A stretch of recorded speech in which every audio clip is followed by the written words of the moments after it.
Welcome to TDC Canada Socially Served. My name is Sue Roscoff. The Disability Channel, or TDC, is out of Toronto, Ontario, Canada, showcasing abilities. TDC provides digital media production, education, and employment programs by and for persons with disabilities and veterans.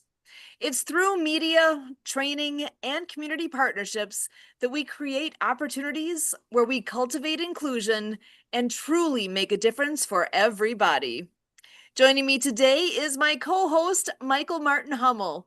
He is a writer, speaker, and podcaster dedicated to bridging the gap between disabled and able bodied communities.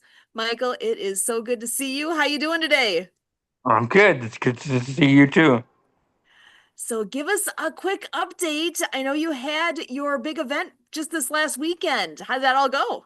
It went well. I had six speakers, and it went well. It went well. It was on life with spina bifida, and it's probably going to be the last one we do for about 3 months, just Well, so I can heal. taking a break is always a Yeah. good thing, and you can get your feet back on the ground again with what your next event's going to be then later Yeah. this fall. So stay tuned. That's more excitement to come on that. Yeah. Excellent. Well, I'm excited to be able to introduce our amazing guest that we have joining us today. Randy Wheeler, it was with Wheeler Coaching. He's the owner there, and he helps individuals and teams enhance leadership, communication, and teamwork. He holds a master's in organizational leadership and is a Maxwell Leadership Certified DISC consultant and working genius facilitator. As an executive program leader with Maxwell Leadership, he combines his expertise and resources to sharpen focus, clarify strategy, and drive results. For over a decade, Randy has trained thousands across the United States and developed leaders internationally in countries like Costa Rica, the Dominican Republic, Argentina, and Panama. His past clients include Fortune 500 companies, nonprofits, educational organizations, as well as numerous small and mid-sized businesses. And I could not be more pleased to be bringing Randy Wheeler here. How you doing, Randy? I'm doing well. Thanks for having me here. I'm excited you're here because all these great topics that you're talking about really strike a chord with me. And just want to find out, how did you get started in this whole arena of leadership? Well, funny thing was I started off as in the sports performance world. First, I was in the faith-based community, faith-based world for a couple years, and that was most of the beginning of my career was in the sports performance world, and I was helping athletes as a strength coach in the beginning. I was like, hey, why am I doing this? And the why became to help them develop the discipline and responsibility to accomplish a goal and become better leaders at whatever they do. Fast forward number of years, went back to school, got a master's in organizational leadership. My wife's like, what are you gonna do with that? I'm like, I'll let you know.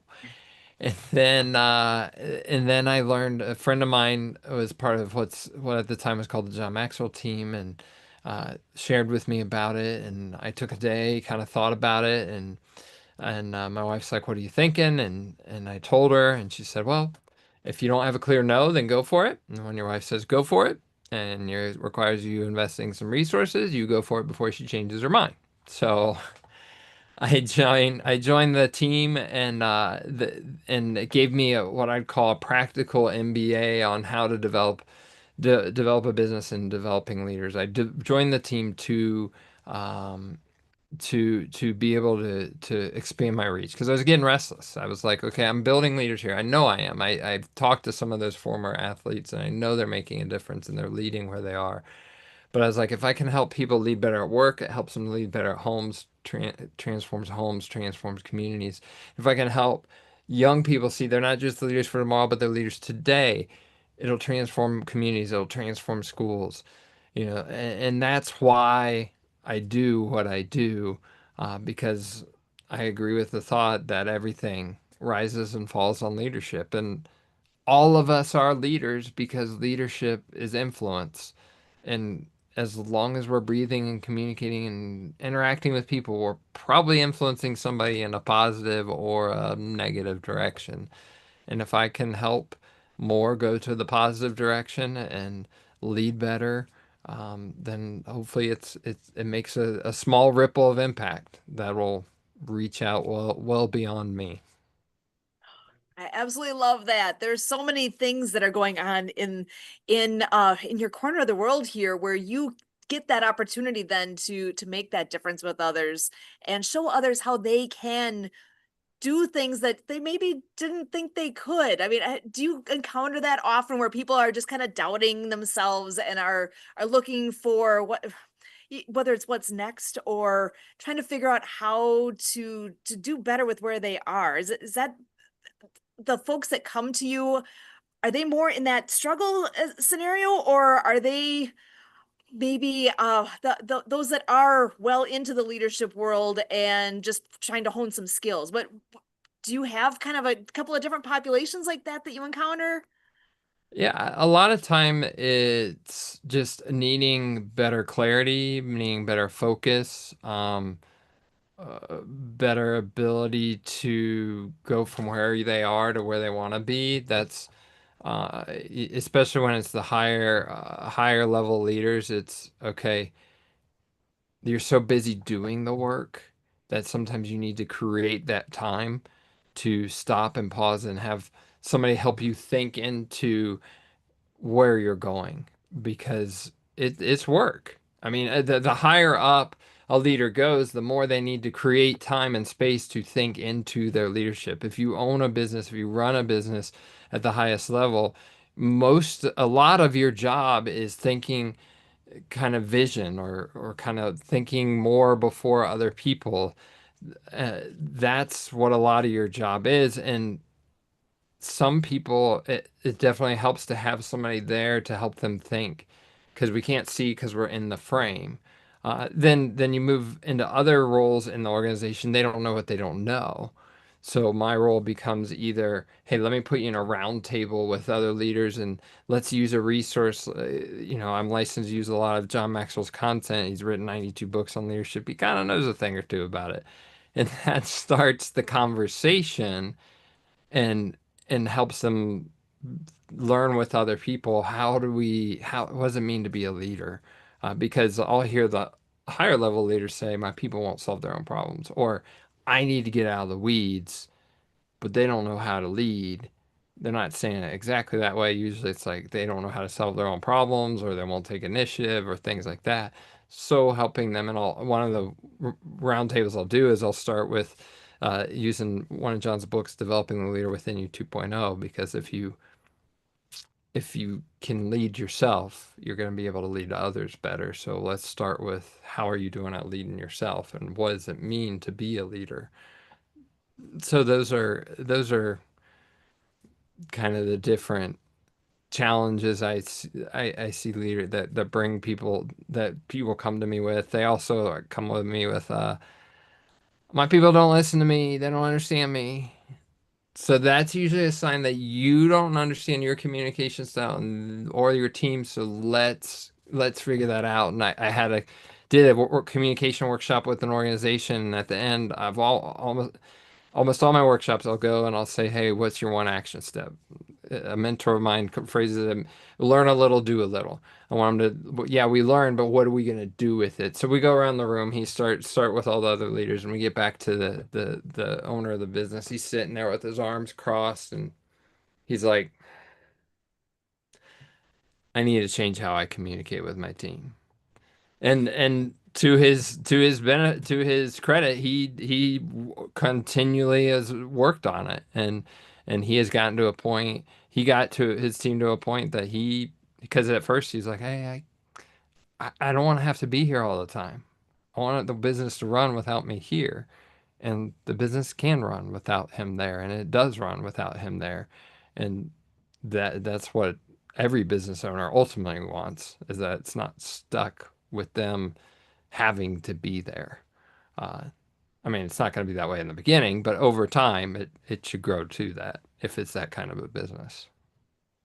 Excellent. Well, I know you've had the opportunity to do a lot of speaking. Where have you all, I know you've been international, you've done some speaking here in the States. What types of things do you typically do with your speaking engagements? Are you often the keynote or are you part of a team? Is that all through Maxwell's organization or a little separate from that? Or a No, little mix? most of what I do, actually, as being a part of the Maxwell's team, it just licenses me to use some of his content and what I do. My business is Wheeler Coaching, and I gotta go find my business. You know, Gotcha. they're not handing it to me. That'd be awesome, That'd but be they're nice. not handing it. When isn't that what we all want? It's just to fall out of the sky and be right there. Not my experience. So the speaking I'll do different workshops around communicating to connect. I've done talks on helping people strengthen their teams, talks on helping.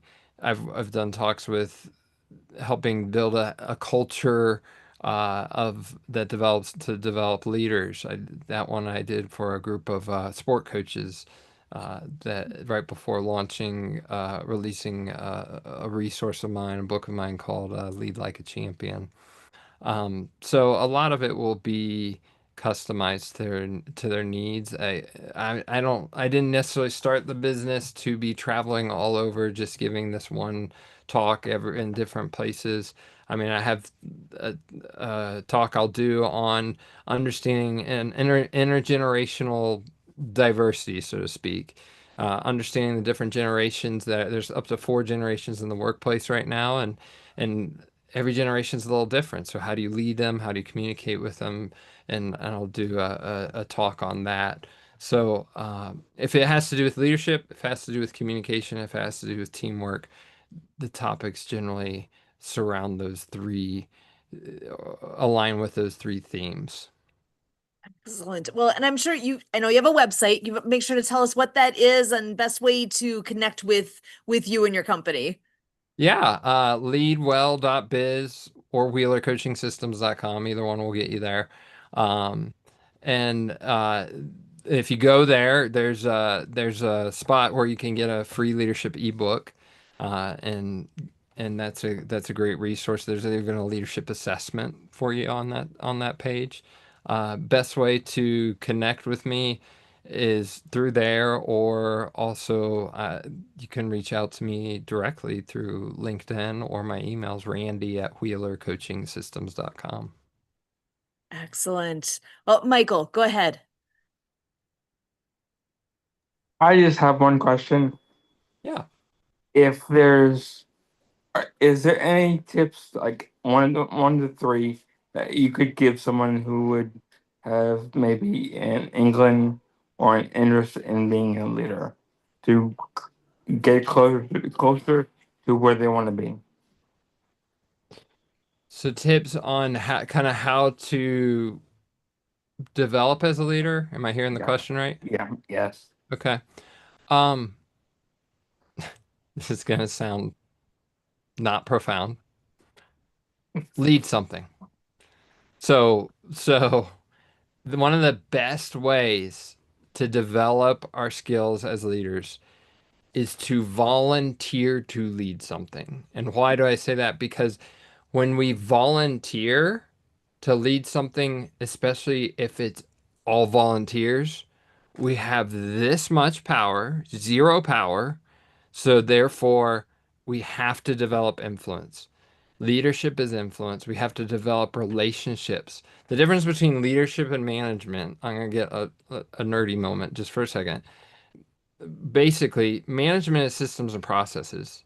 Leadership is inspiring people. And depending on your wiring, I can sometimes lean towards let me just manage things because people can be too peoply and all the things. Yeah. So to grow as a leader, find something that you're passionate about and help with it, volunteer with it, and just step out front and say, I'm going to take charge and I'll lead it. And especially if no one's being paid, you have no choice but to grow in your ability to influence people. I look at leadership on a spectrum, and at the far end of the spectrum, there's what I call the positional leader, and then the influencer, not the online influencer, not that kind of guy. But the hopefully the person with influence is also the positional leader, but sometimes the person with influence is the real leader, while then the positional leader is just a figurehead. And when we're volunteering for something, we have to develop as an influential leader, of as a person of influence, because we have no power. Well, go ahead, fire me. Go ahead, dock my pay.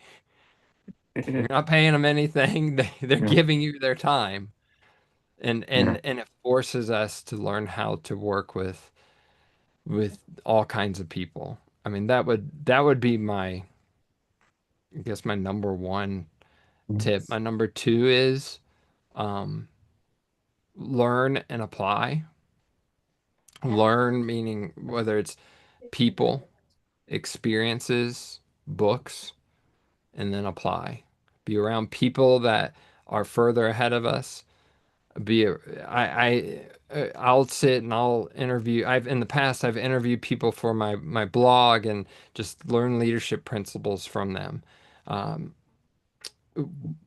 Going experiences. I'll go to the Maxwell Leadership Conference twice a year, and that will be some experiences, or create different things I'm trying to do, that are out of my comfort zone, or is going to help me grow as a leader. And then obviously I like to read. Not everybody likes to read, so listen to books, whatever. But reading and then applying what we learn. Those are, I hope No, those are those are good. the things Thank that you. come to mind. I hope that's helpful. That's it. Thank you. Excellent. Well, and I know Kurt is in the background here listening to this awesome conversation. I'm going to go ahead and bring him in to share a bit with us as well. Kurt, what thoughts do you have? Wait, it says dealer. I'm not sure what that's all about. Go ahead. I don't know. Randy may have an idea that he's the wheeler and I'm the dealer. Here we go. Oh my Let's go. gosh. Oh my goodness. Oh my goodness. We're I wheeling didn't and even see dealing. that coming. Wheeling and dealing. That's that's it. Yeah. So it's been quite a fantastic few hours for me, folks. I had the honor and the privilege to be on with our colleague Mark Balin with a report that is just out of this world from On the Mark TV. Check them out at onthemarktv.com. And we got joined at the tail end of our conversation by Helene Weiner out of Henderson, Nevada. And it all led us to Barry Shore, who's also out of Henderson, Nevada. And there's a great event coming up out there called Freedom Fest. So those two are going to join forces and be at Freedom Fest out there. And apparently it's quite a notable event. Michael, you must know all about that, eh? I've never heard of it. Oh, okay. All right. Well, I'm learning right along with you then. We'll do updates here at the Disability Channel. And, and I was on an hour ago or 40 minutes ago and so forth with the open mind, with our masterminds. And they dove into a topic that is in timing towards this weekend. July 4th, and looking towards equality and equity, and going back to the history of slavery and all the things. So looking at how the community of people with color are, a little bit anticlimactic on the July 4th celebrations, because that July 4th marks the signing of the Declaration of Independence. And there's a lot of famous history about, how the abolitionists had to make a point about that, which led up to the 13th Amendment, and all the things. And then there's Juneteenth that came about. And, so it's just interesting. We run into that with the indigenous community, around Thanksgiving time, so it's just interesting how, influence and,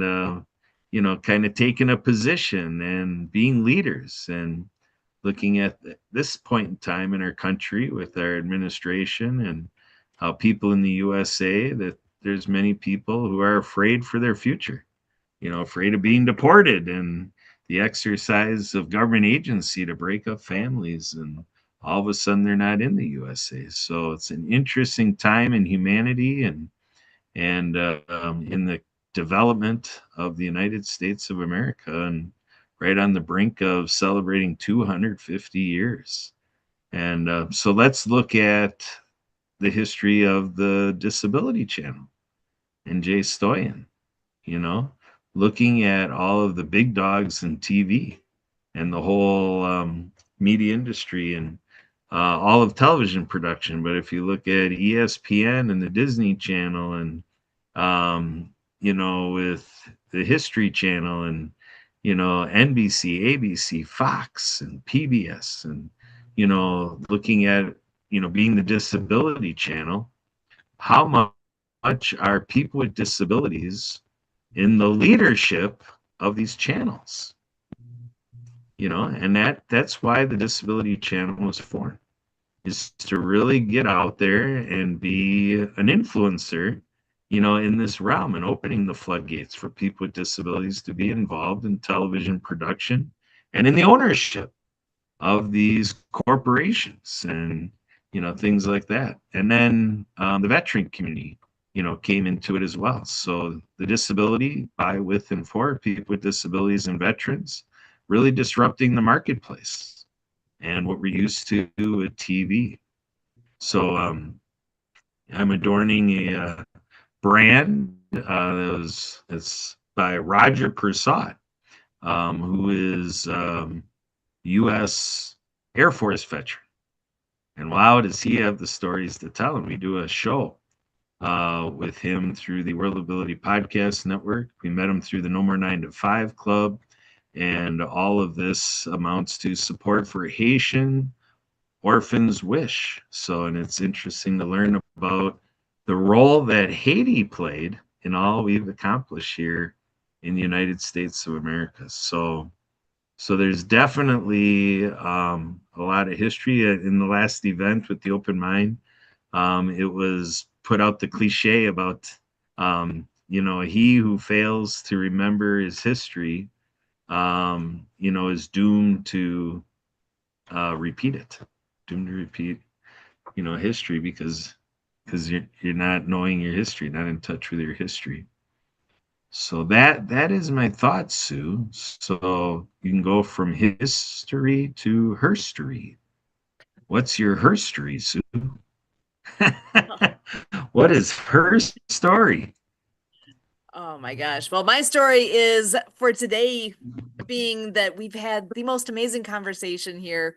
Randy has brought some amazing things forward. And actually, I'm going to pass it back to you, Randy, just to see what final thoughts you have. And actually, before you give your final thoughts, though, I know you've written some books. Where can people find that? And remind us again what your website is. Yeah, my website is leadwell.biz or wheelercoachingsystems.com. Both will get you there. And then you can find all of those books on Amazon. If you just, there's an author page with my name, Randy Wheeler, and you can find all those books on Amazon to get them. So Excellent. So, and final thoughts, take home message for our listeners. for everybody listening, I'd want you to know that you are a person of value, and you are a person that is a masterpiece.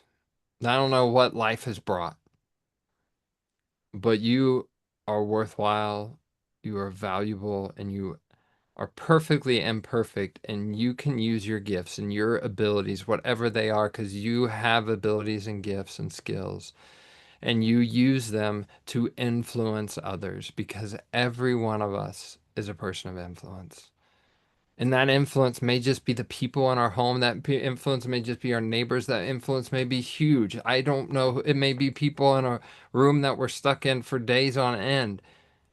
But you are a person of value who is a masterpiece, who is perfectly imperfect. So use your gifts, use your abilities, use your talents to be that person of influence that makes an impact on the world and transforms lives one life at a time.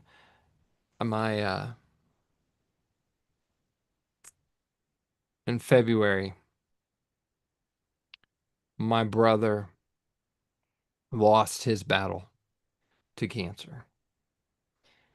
And we were at the celebration of life. And he was a high school teacher, history teacher, and I gravitate towards students, so my dad was talking to a lot of the adults in the room, and I would talk to the students there, and I would just hear the story after story after story of his life and how he impacted them and how he was one of their favorite teachers or their favorite teacher.